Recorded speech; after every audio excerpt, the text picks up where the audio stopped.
মানে 195 টন মাল লোড নিয়ে যায় ওই গাড়ি। গাইস আজকে আমি একটা এমন গাড়ি আপনাদেরকে দেখামু। এই দেখেন এই গাড়িটা 10টা চাক্কা, খালি খালি ইঞ্জিন, খালি 10টা চাক্কা। আর এই ইঞ্জিন দিয়ে কোন গাড়ি নিয়ে যায় ওই গাড়িটা দেখামু।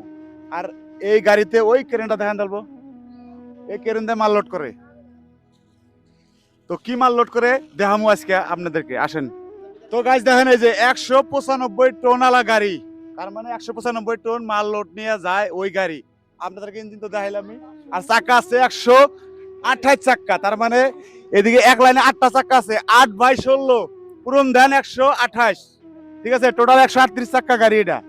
তো গাইস ভিডিওটা বেশি বেশি করে শেয়ার করবেন। দেখেন এই ধরনের ভিডিও নতুন নতুন পাওয়ার জন্য পেজটা ফলো দিয়ে রাখবেন। দেখেন এই যে এই মালটা এখন 195 টন, তার মানে খালি কয় ফুট হবো লম্বা, এই বহলটা 10 ফুট হবো আর কি। 10 ফুট মাল, এত ওজন। দেখেন এই যে সিমেন্টটা দেখেন না, সিমেন্টের সাউন্ডটা দেখেন, এটা ধুবড়ি ফুলবাড়ি ব্রিজের মানে স্ল্যাব।